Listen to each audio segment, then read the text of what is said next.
नमस्कार। आर के Maurya commerce classes में एक बार फिर से आपका स्वागत है।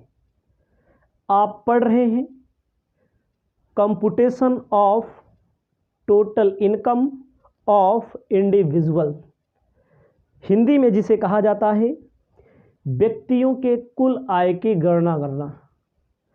क्वेश्चन मैं इंग्लिश में पढ़ूंगा और इंग्लिश में ही सॉल्व होगा। एक एक टॉपिक को मैं बताऊंगा, चाहे आप हिंदी मीडियम के स्टूडेंट हैं चाहे आप इंग्लिश मीडियम के स्टूडेंट हैं, इतना आपको मैनेज करना पड़ेगा। और मैं दावा करता हूं एक एक क्वेश्चन इस चैप्टर के लगातार हम आपको श्रृंखला पूरी उपलब्ध कराएंगे जो भी क्वेश्चन दिए हैं। कोई भी क्वेश्चन सॉल्व करने के पहले आपके मस्तिष्क में एक बात होनी चाहिए, आपके दिमाग में एक ख्याल होना चाहिए, पूरा क्वेश्चन अच्छे से पढ़ लें। जब आप पूरा क्वेश्चन अच्छे से पढ़ लेंगे तो आपका कार्य आसान हो जाएगा। कहता है the following are the particular of income of Manorama Devi. Shrimati Manorama Devi ji हैं, इनकी इनकम का जो स्रोत दिया गया है। उसके बाद सबसे पहला कहता है she is getting a salary 50,000 per month. Manorama Devi को 15,000 रुपया प्रति माह क्या मिलती है? सैलरी मिलती है। हर employer had provide her with unfurnished accommodation daily 6,000 per annum, fair rent 30,000 per annum. इनको कंसेशन में मिलता है वो क्या? मकान मिलता है। इनको रहने के लिए क्या मकान मिलता है? मकान मिलता है, जिसका 6,000 रुपया पर मंथ मिलता है। और फेयर मतलब उसका उचित है पूरे साल भर का 30,000, कोई दिक्कत नहीं। इनकम फ्रॉम सैलरी से रिलेटेड इन्फॉर्मेशन दी गई है, इसको आप गौर करके देख के लिख लेंगे। अभी आपको सॉल्व करना बताएंगे, घबराना नहीं है। दूसरा दिया गया है इन्वेस्टमेंट से रिलेटेड, विनियोग से रिलेटेड कहा गया है 10% राजस्थान गवर्नमेंट लोन 50,000। उसके बाद दिया गया है 10% गवर्नमेंट बॉन्ड्स 24,000। उसके बाद दिया है 60,000 10% fix deposit account 5 year bank में पैसा इन्होंने एफडी कराया है। अब तीसरे नंबर पर आइए, तीसरे नंबर पे आएंगे। कहता है she owns house which had been 2,000 per month let out किया। इनके पास मकान है, 2,000 रुपया महीना किराए पर उठाया है। फेयर रेंट की जो वैल्यू है 2,250 रुपया है। म्युनिसिपल टैक्स 3,000 रुपया दिया गया है। उसके बाद इन्होंने 100 रुपया खर्च किया है कलेक्शन पर, 3,000 रुपया खर्च किया है इंटरेस्ट ऑन लोन पर। उसके बाद दिया गया है अर्न किया है इन्होंने प्रॉफिट स्पेकुलेशन से 1,50,000 रुपया। उसके बाद she received 900 interest on capital investment bond पर। उसके बाद मनोरमा देवी जी का स्पेकुलेशन लॉस है, जो पीछे लॉस हुआ था उसको कैरी फॉरवर्ड करके लेकर आए हुए हैं। उसके बाद आपको क्या करना है? आपको टोटल इनकम कंप्यूट करना है। और एक बात मैं आपको बताना चाहता हूँ, ये वाइट बोर्ड जो हमारा है इसमें कई टॉपिक आपको बताना चाहते हैं। इसमें कई टॉपिक आपको ऐसे मिलेंगे जो हमें मिटा करके यहाँ पर लिखना पड़ेगा, तो मैं आपको बताने जा रहा हूँ, आप समझदारी से काम लेंगे। आपको लिखना है computation of total income of Shrimati Manorama Devi. आपको अपनी कॉपी में लिखना है computation of total income of Shrimati Manorama Devi. Heading लिख लीजिए computation of total income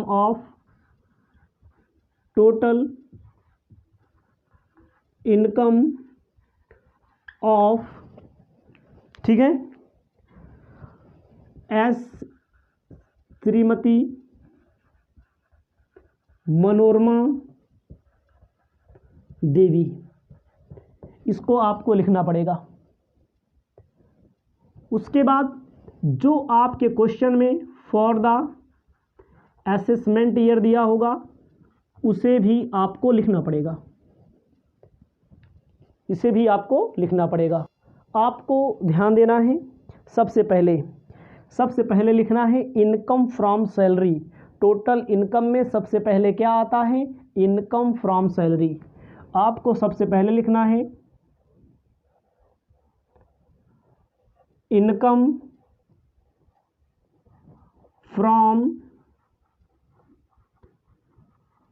salary, ऐसे लिख लेंगे हेडिंग, इनकम फ्रॉम सैलरी। तो क्वेश्चन में दिया है 15,000 रुपया महीना पाते हैं, ठीक है, 15,000 रुपया महीना पाते हैं। तो आपको लिखना है सैलरी 15,000 रुपया महीना, 12 मंथ का 1,80,000। उसके बाद क्वेश्चन में इन्होंने क्या बोला है? इन्होंने बोला है कि इनको एक मकान दिया गया है, ध्यान दीजिएगा, 6,000 रुपया इनको क्या मिलता है? अनफर्निश्ड 6,000 रुपया पर एनम। उसकी फेयर रेंटल जो वैल्यू है 30,000 रुपया पर एनम है। Value of concession in rent, value of concession in rent, value of concession in rent में आपको बताना चाहते हैं कितना मिलता है? 6,000 रुपया पूरे पर एनम मिलता है, सॉरी पर एनम, और 30,000 पूरा है। तो आपको बताना चाहते हैं कैसे निकाला जाएगा, इसको आपको ध्यान से देखना पड़ेगा। तो आपको कंसेशन रेंट के लिए वेतन का क्या % निकालना पड़ेगा? At the rate of 15% concession rent के लिए। नियम है, मैंने बताया है, इनकम फ्रॉम सैलरी में 1,80,000 का 1,80,000 का 15% भागे 100, तो इनका आ जाएगा कितना, समझ रहे हैं? इनका आ जाएगा 27,000। लेकिन फेयर अलग है, 6,000 कंपनी क्या कर लेती है? काट लेती है। 27,000 आ रहा है, 6,000 कंपनी काट लेती है। तो इनको जो पैसा मिल रहा, इनको जो मिलेगा, मतलब कि वेतन का 15% जो कंपनी काट लेती है इनके वेतन से, 6,000 काट ले रही है, तो 21,000 रुपया क्या हो जाएगा? 21,000 रुपया हो जाएगा जो टैक्सेबल होगा। जोड़ लीजिए, आपका आ जाएगा 2,01,000। इसे बोला जाता है ग्रॉस टोटल इनकम। इसको बोला जाता है क्या? ग्रॉस टोटल इनकम, ठीक है। तो ग्रॉस टोटल इनकम मैंने गलती से लिख दिया है, ग्रॉस सैलरी बोला जाएगा इसको, ठीक है। अभी ग्रॉस टोटल इनकम कहाँ आएगा, कोई दिक्कत मत समझिएगा, बोल चूक लेनी देनी हो जाती है। 2,01,000, एक बार फिर से समझिएगा, 15,000 रुपया महीना सैलरी पाते हैं, 12 महीने का 1,80,000। उसके बाद आपको ध्यान देना है, जो इनको मकान मिला हुआ है तो वेतन का कोई जनसंख्या नहीं दी गई है, तो 15% निकाला जाता है। 1,80,000 का 15% निकाल लीजिए, 15 भागे 100, 27,000 आएगा। 6,000 कंपनी काट लेती है, मतलब मालिक काट लेता है इनके वेतन से। तो जो इनको मकान दिया गया है, जो इनको हाउस दिया गया है अनफर्निश्ड, उसका कितना? 21,000 रुपया टैक्सेबल हो जाएगा, ठीक है। तो इसमें से ग्रॉस सैलरी हो गई, लेस करते हैं डिडक्शन। लेस क्या करते हैं?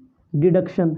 डिडक्शन इसमें से माइनस कर दिया जाता है। कोई व्यक्ति सैलरी से पैसा अगर कोई कमाता है तो 50,000 रुपया स्टैंडर्ड डिडक्शन मिल जाता है उसको सैलरी में। तो आपका कितना आ जाएगा? 1,51,000। ऐसे लिखते चलिएगा, 1,51,000 इनकम फ्रॉम सैलरी से जो टैक्सेबल सैलरी होगी वो होगा 1,51,000 रुपया। सैलरी मतलब पहला पॉइंट सॉल्व हो गया। अब बात आएगी दूसरे पॉइंट पर। जब आप बढ़ेंगे दूसरे पॉइंट पर, तो दूसरे पॉइंट में आपको लिखना है income from house property. Income from house property. Income from house property में जब आप आएंगे, जब आप इनकम फ्रॉम हाउस प्रॉपर्टी में आएंगे तो वैसे दूसरा नंबर जो दिया गया है इन्वेस्टमेंट से रिलेटेड अदर सोर्सेज होता है, दूसरा नंबर नहीं लिखा जाएगा, हाउस वाला लिखा जाएगा। क्वेश्चन में बोला गया है कि she owns house which had been let out 2000 per month, इन्होंने 2000 रुपया पर मंथ किराए पर उठाया है, कोई बात नहीं। फेयर रेंटल वैल्यू 2250 रुपया पर मंथ दिया है। म्युनिसिपल टैक्स 3000 रुपया दिया गया है। उसके बाद कलेक्शन चार्ज 100 रुपया दिया गया है। 3000 रुपया इंटरेस्ट ऑन लोन दिया गया है। आपको बताना चाहते हैं ग्रॉस एनुअल वैल्यू कैसे निकलेगा। तो आपको जब आप हाउस प्रॉपर्टी वाला चैप्टर पढ़े हैं तो मैं यहाँ शॉर्ट ट्रिक बता रहा हूँ, क्योंकि यहाँ जगह भी नहीं है, वैसे भी आपने पढ़ा है, नहीं पढ़ा है तो आपको पढ़ना पड़ेगा। तो म्युनिसिपल वैल्यू और फेयर रेंट में जो ज़्यादा होता है वो होता है एक्सपेक्टेड रेंट। तो आपको लेट आउट दिया है 2000 रुपया महीना, फेयर रेंट दिया है, म्युनिसिपल वैल्यू नहीं दिया है। वो म्युनिसिपल टैक्स 3000 दिया है, वो म्युनिसिपल वैल्यू नहीं है। तो इसे भी 12 दूनी 24, 24,000, 2250 गुणे 12। देखो फेयर रेंट और उसमें जो ज़्यादा है वही ग्रॉस एनुअल वैल्यू हो जाएगा। तो ऐसे लिख देना है 2250 गुणे 12 हो जाएगा कितना, 27,000। ग्रॉस एनुअल वैल्यू डायरेक्ट आ गया। अगर आप लिखना चाहें तो सूत्र municipal value fair rent, municipal value नहीं दिया है, फेयर रेंट एक्सपेक्टेड हो जाएगा। फेयर रेंट 2000 रुपये, फेयर रेंट कितना दिया है, फेयर रेंट दिया है यही 2250 रुपया महीना, 12 महीने का 27,000। उसके बाद क्वेश्चन में दिया है एक्चुअल रेंट 2000 रुपया महीना, दोनों में जो ज़्यादा होगा ये होगा 27,000। लेस करेंगे म्युनिसिपल टैक्स। क्वेश्चन में बोला है municipal tax 3000, gross annual value में म्युनिसिपल टैक्स माइनस कर दीजिए तो आपका नेट वैल्यू आएगा, नेट एनुअल वैल्यू 24,000। इसे बोलेंगे नेट एनुअल वैल्यू 24,000, ठीक है। नेट एनुअल वैल्यू 24,000 आया। अब उसके बाद क्या करना पड़ता है, उसके बाद आपको माइनस करना पड़ेगा standard deduction. Standard deduction net annual value का 30% होता है। आपको पता है, आपको पढ़ाया गया है। अगर आपने नहीं पढ़ा है तो ये आपकी कमी है, आपको पढ़ना पड़ेगा। ध्यान दीजिएगा, नेट एनुअल वैल्यू तो 24,000 का 30% निकाल लीजिए। नेट एनुअल वैल्यू का 24,000 गुणे 3 7200, 30% इसकी छूट मिल जाएगी। उसके बाद इंटरेस्ट ऑन लोन अगर कहीं पर दिया होगा, दिया गया है interest on loan taken for renewal the house, 3000 रुपया इंटरेस्ट ऑन लोन है, लोन भी है interest on loan, municipal tax भी है 3000 और इंटरेस्ट ऑन लोन 3000 रुपया, ठीक है। तो आपको क्या करना है, 24,000 माइनस 7200 माइनस 3000, 13,800 रुपया। कितना आ जाएगा आपका टैक्सेबल, 13,800 रुपया आ गया। इन सारी चीज़ों को आप बेहतर ढंग से पढ़े हैं, मैं बार बार अपील कर रहा हूँ, मैं बार बार बता रहा हूँ, इसे आप लिख लेंगे। फिर हम आगे की प्रक्रिया को आगे बढ़ाते हैं। आप इसे अपनी कॉपी में लिख लीजिए, यानी कि हाउस प्रॉपर्टी तक सॉल्व हो गया। इसी के नीचे आपको करते जाना, मैं इसको मिटा दूंगा, आगे नीचे लाऊंगा, इसी को नीचे लेते जाना है, इसको बाद में ऐड कर लिया जाएगा, अभी लास्ट में ऐड कर लिया जाएगा तो आपका आंसर आ जाएगा। पहले इसको आप लिख लीजिए। आपको अब तीसरी हेडिंग डालना है, लिखना है इनकम फ्रॉम बिजनेस। तीसरी हेडिंग डालना है इनकम फ्रॉम बिजनेस। तो चेक करो बिजनेस का, भाई बिजनेस तीसरे नंबर पर आता है। तो क्वेश्चन में जब आप चेक करेंगे तो वही मिलेगा आपको, वही स्पेकुलेशन वाला 1.5 लाख रुपया इनका फायदा हुआ है। स्पेकुलेशन बिजनेस प्रॉफिट मतलब सट्टा होता है, स्पेकुलेशन बिजनेस प्रॉफिट 1,50,000। उसके बाद आपको क्या करना है, लेस करना है सेट ऑफ। सेट ऑफ का मतलब देखो क्वेश्चन में देख लो, 4,000 रुपया सबसे नीचे दिया है, 4,000 रुपया पीछे साल का लाया गया है, ब्रॉड फॉरवर्ड मतलब पीछे से लाया गया है 4,000, सेट ऑफ कर लिया। सेट ऑफ का मतलब कि अगर कोई पीछे लॉस था तो सेट ऑफ कर दिया जाएगा। सेट ऑफ, लॉस था पहले, तो कितना बचेगा 1,46,000। चौथा नंबर आपको लिखना है इनकम फ्रॉम कैपिटल गेन। नहीं दिया है क्वेश्चन में, नहीं दिया है तो कैपिटल गेन से आपको मतलब ही नहीं रखना है, तो आपको लिखना है अब चौथा नंबर पे आ जाएगा income from other sources. Other sources में आपको झंझट वहाँ होगी जहाँ परसेंटेज वगैरह का मामला होगा। तो इन्होंने कहा है, इन्होंने बैंक में पैसा जमा किया है कितना, ये चीज़ दिया गया है आपका दूसरे नंबर पे। एफडी में इन्होंने जमा किया है, राजस्थान वाले में जमा किया है, तो कोई दिक्कत नहीं है। सबसे पहले एफडी वाला 60,000 जमा किया है। इंटरेस्ट ऑन फिक्स डिपॉजिट 60,000 जमा किया है, 60,000 का 10% ब्याज मिलेगा, 6,000 रुपया इनको ब्याज मिलेगा। उसके बाद 10% Rajasthan government loan, 10% Rajasthan government loan.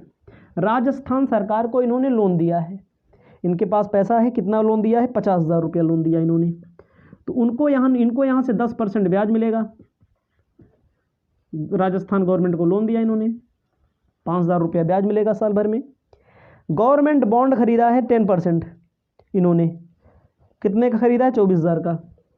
10% government bond कितना 24,000 का 10/100 2400 जोड़ लीजिए, 6 5 11 11 2 13,400। इसके पहले कितना लिखा था, इसके पहले 1,51,000 13,800 लिखा था, सबको जोड़ लीजिए, आ जाएगा gross total income 3,24,200। Gross total income 3,24,200 less कर दिया जाएगा deduction. Deduction under section 80C से 80U कोई डिडक्शन नहीं मिलेगा, है ये नहीं कुछ। 3,24,200 आपका आ जाएगा टोटल इनकम। इसे आप अपनी कॉपी में लिख लीजिए।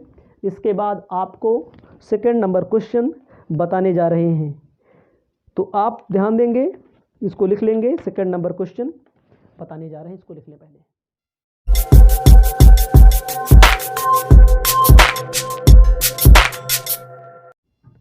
आप पढ़ रहे हैं computation of total income of individual.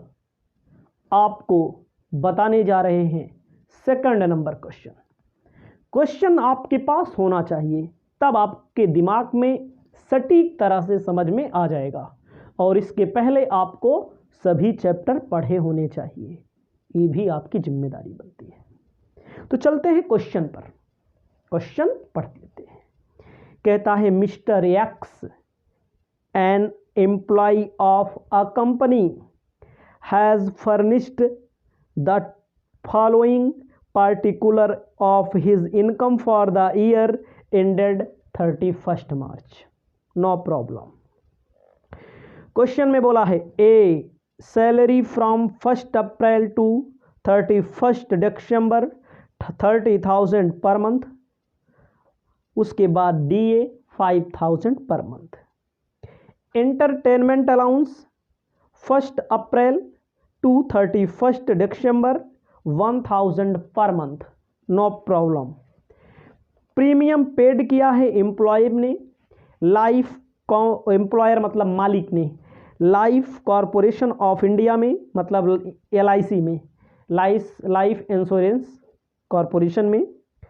Policy taken इन्होंने 10,000, life benefit 600, no problem. Premium paid किया है mister X out on pocket life insurance policy on life 3,500। Interest on saving account से इन्होंने 400 रुपया ब्याज कमाया है। उसके बाद कहता है on house is on town occupied brother in law free, अपने मकान को अपने ब्रदर इन लॉ को फ्री में दे दिया है, रहने के लिए रहो। उसका म्युनिसिपल वैल्यूएशन 2000 पर मंथ दे रहा है। उसके बाद 400 इनका दिया गया है म्युनिसिपल टैक्स। तो कोई प्रॉब्लम नहीं है इसमें भी। तो इसमें आपको ध्यान देना है आगे। तो मैंने मंथ बोल दिया, मंथ के लिए माफ़ी चाहेंगे, 2000 पूरे साल का है। The employer has provide small car, मालिक ने इनको कार दी है। बोथ ऑफिस यूज भी करेंगे, प्राइवेट यूज भी करेंगे। उसके बाद मेंटेनेंस एक्सपेंसेस मालिक देगा, नो प्रॉब्लम। आपको यहाँ पर जो क्वेश्चन मैं बताने जा रहा हूँ बहुत शानदार है। तो मैंने पहले बताया है, जो स्टूडेंट इसके पहले इनकम फ्रॉम सैलरी वगैरह कुछ पढ़े होंगे उनके काम का पूरा है, उनको पूरा समझ में आएगा। नहीं पढ़े हैं तो आपकी जिम्मेदारी बनती है, आपको पढ़ना पड़ेगा।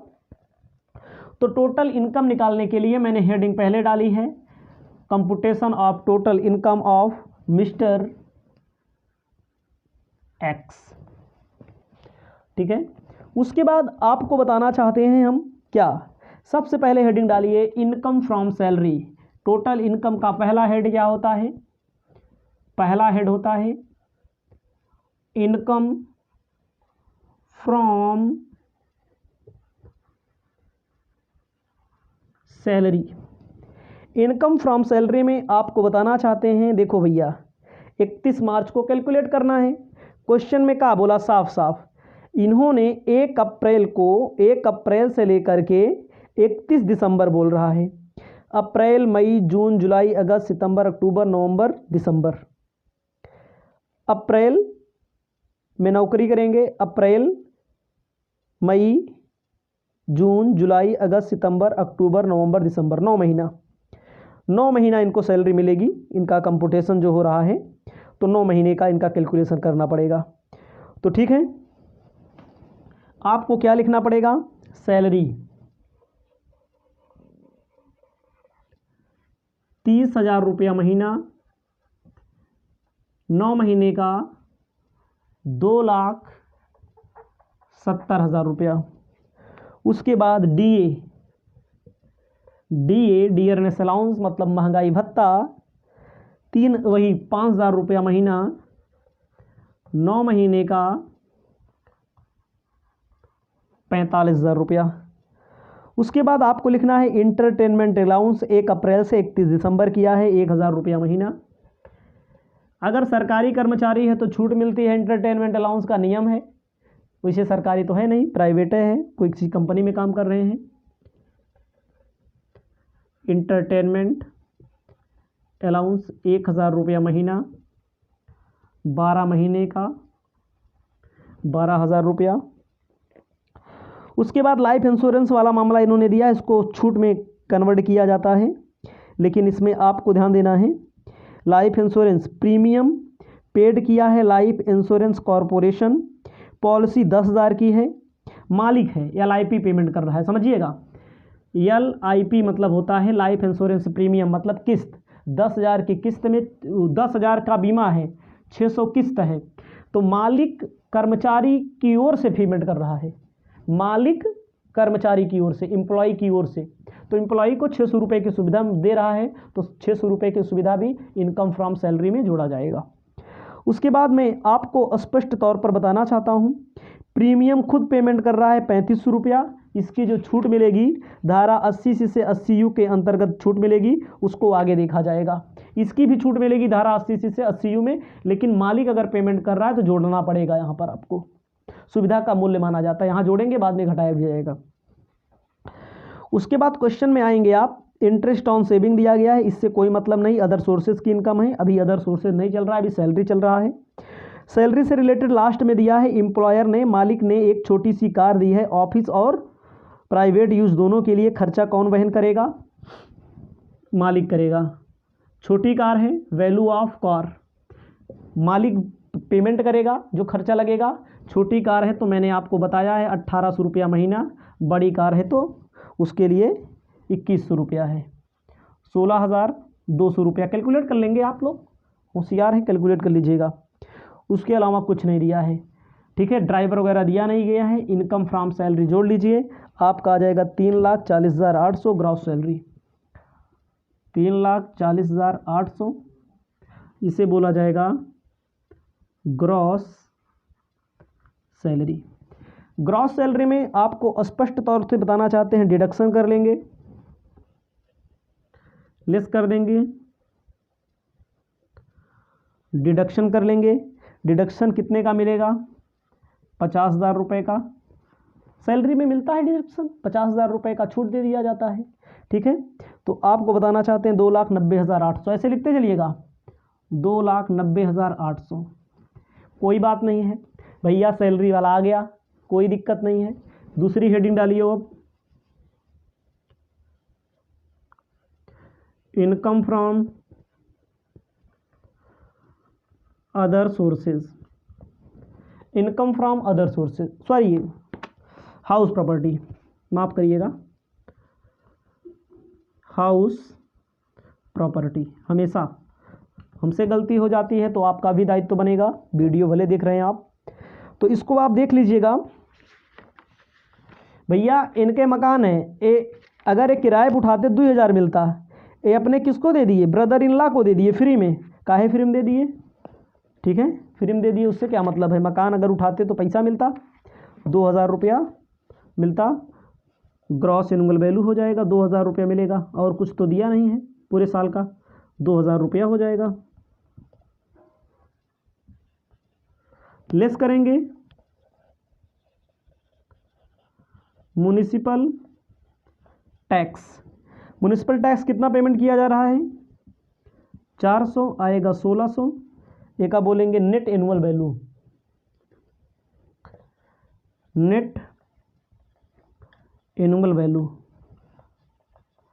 लिस्ट कर दो स्टैंडर्ड डिडक्शन 30%, 30% छूट माइनस कर दो, 416, 16,348, 480 आएगा।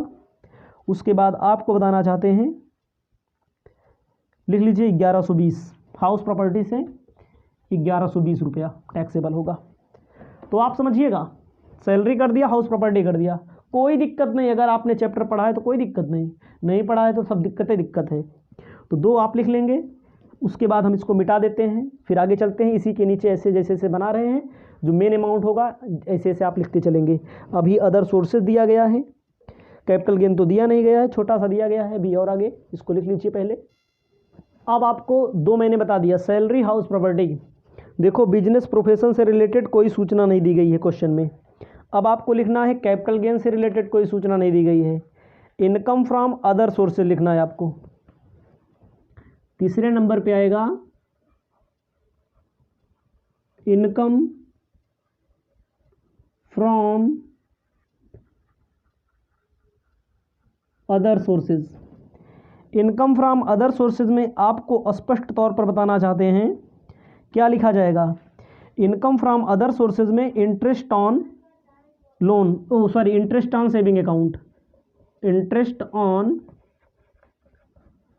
Saving account. इनका सेविंग अकाउंट से कितना पैसा मिल रहा है?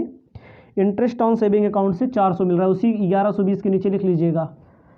उसके बाद आपको लिखना है क्या? सब जोड़ लीजिए, क्या क्या जोड़ेंगे भाई? 1,120 जोड़ लेंगे, वो पीछे वाला सैलरी वाला 2,90,800, 2,92,320, इसे बोलेंगे ग्रॉस टोटल इनकम। अब ग्रॉस टोटल इनकम से आप डिडक्शन माइनस कर देंगे, लेस करेंगे डिडक्शन 80C से 80U, ये चीज होता है, लेकिन सबसे पहले 80C deduction under section 80C। 80C में आपको बताना चाहते हैं, देखो क्वेश्चन में बोला है 35 रुपया लाइफ इंश्योरेंस प्रीमियम कर्मचारी खुद कर रहा है, एम्प्लॉई खुद कर रहा है, और मालिक इसकी ओर से 600 दे रहा है, जो टैक्सेबल पीछे किया गया था। 31 से 41 रुपया 80C के अंतर्गत छूट मिल जाएगी। उसके अलावा 400 रुपया 80 TTA आप के पास जो बुक होगी तो आप धारा 80 से 80U की कटौती जहाँ लिखी है वहाँ खोल लीजिए। 80 TTA क्या कहता है? 80 TTA देख लेते हैं। TTA कहता है कि अगर कोई व्यक्ति है, कोई हिंदू अनडिवाइडेड फैमिली है, उसको ब्याज मिलता है कितना? बचत खाते पर 10,000 रुपया तक कह रहा है, 10,000 रुपया तक बचत खातों पर, तो वो कर मुक्त होगा, मतलब छूट मिल जाएगी ना। डिडक्शन अंडर सेक्शन 80 TTA कितना छूट मिल जाएगी? 400 की छूट मिल जाएगी। आपको ध्यान देना है, आ जाएगा 2,87,820। 2 लाख जो आंसर आ रहा है वह लिख लीजिए, इसकी छूट मिल जाएगी 87,820। इसे बोलेंगे टोटल इनकम। आपका ए वाला क्वेश्चन समाप्त हो गया। अब आपको आगे बताने जा रहे हैं 3rd number question.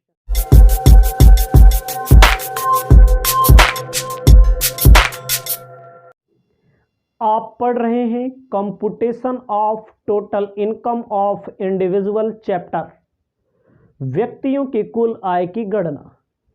Question number 2 बताने के बाद 3rd बताने जा रहे हैं। क्वेश्चन आपके पास होना चाहिए। क्वेश्चन को पढ़ लेते हैं, उसके बाद सॉल्व करके बता देते हैं आपको। क्वेश्चन कहता है the following particular are furnish you by company official at Visakhapatnam. कोई बात नहीं, कंपनी है, ठीक है। तो कोई व्यक्ति है, नौकरी करता है अपना, डिडक्शन भी इसको लेना है 80C से 80U के अंतर्गत। पहला कहता है, फर्स्ट नंबर देखो, salary 20,000 per month, bonus 3 month salary, मतलब 20,000 रुपया महीना सैलरी मिलेगी, 3 महीने के बराबर बोनस मिलेगा। Contribution recognise provident fund 12% of salary, ठीक है। उसके बाद कंपनी इज आल्सो 12%, मतलब कि recognise provident fund income from salary का जब चैप्टर आपको मैंने पढ़ाया है, शुरुआत में ही मिला है कि 12% दोनों कर रहे हैं, ठीक है। मालिक भी कर रहा है और कर्मचारी भी कर रहा है। तो बताया गया है एम्प्लॉय जो करता है 12%, वो चाहे जितना करे, कर्मचारी चाहे जितना करे, एग्जेम्प्ट होता है। मालिक का 12% तक एग्जेम्प्ट होता है, वही है 12-12, इसका मतलब कोई दिक्कत नहीं। इंटरेस्ट इनको मिला हुआ है 9.5% के रेट से, ये भी मैंने बताया है। 6,575 रुपया, 9.5% तक PF पर अगर कोई ब्याज मिलता है तो एग्जेम्प्ट होता है। कहता है इन्होंने रिसिप्ट किया इंटरटेनमेंट अलाउंस कंपनी से 1,000 रुपया per month with he claim also spend entity. उसके बाद 5th नंबर का है rent free house, earn furnished house मिला हुआ है। पॉपुलेशन 22 लाख है, फेयर रेंटल वैल्यू दी गई है 22,000 रुपया।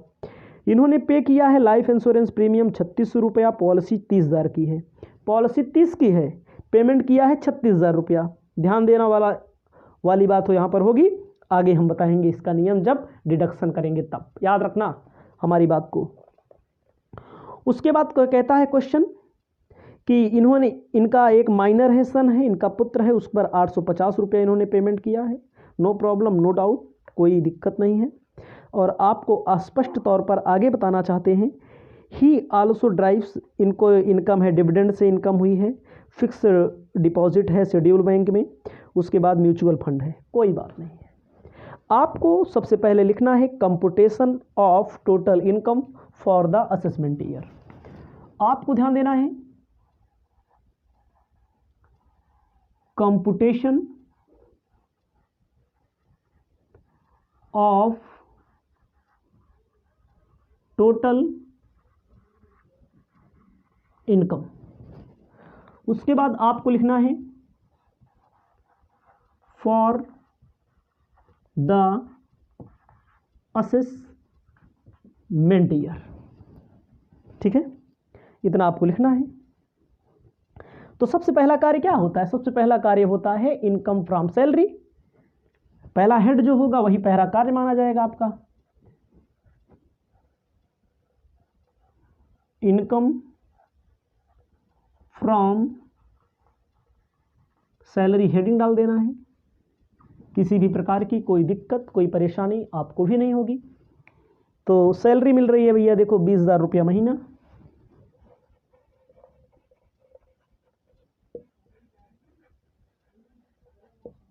बारह महीने का 2,40,000 रुपया। बोनस मिल रहा है 3 महीने के सैलरी के बराबर।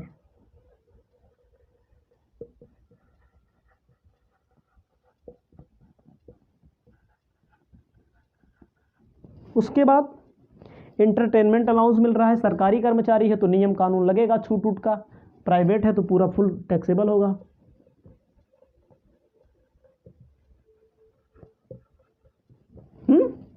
कितना मिल रहा है देखो 1,000 रुपया महीना मिलेगा।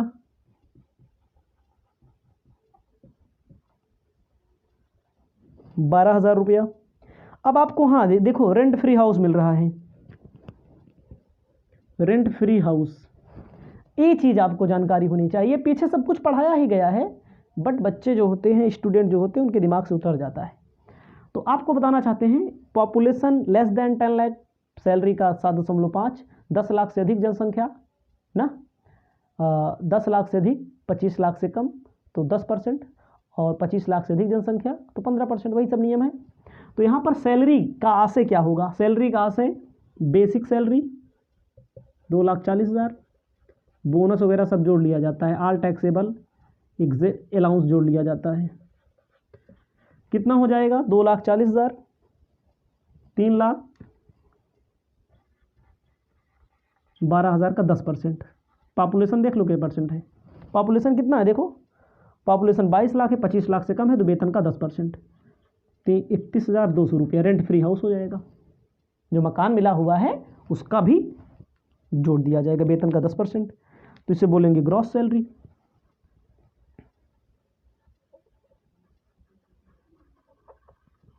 ग्रॉस सैलरी में आपको लिखना है 3 लाख, ऐड कर लो 43,200, ठीक है, 3,43,200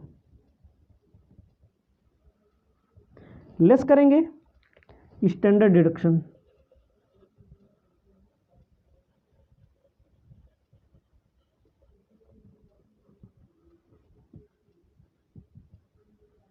$50,000, 2,93,200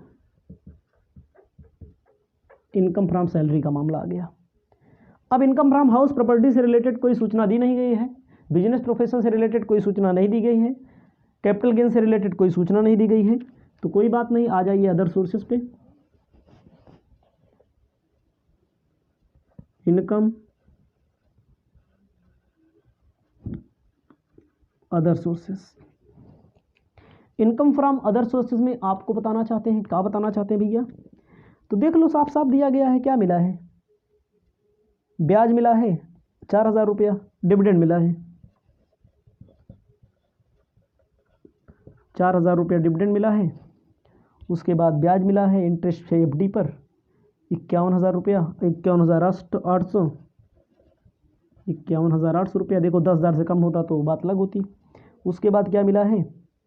म्यूचुअल फंड से इनको कमाई हुई है 2,600 रुपया, पूरा टैक्सेबल कर दो 58,400, 58,400। उसके बाद आपको ध्यान देना, इसको जोड़ लीजिए, किसे बोला जाएगा?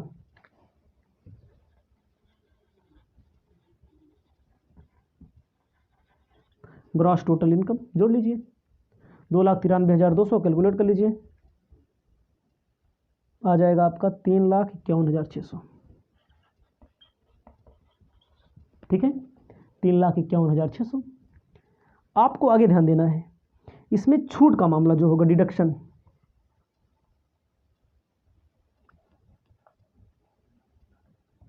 $80C से $80U, छूट का जो मामला होगा, छूट किसकी मिलेगी? जो रिकॉग्नाइज प्रोविडेंट फंड में अंशदान किया गया है।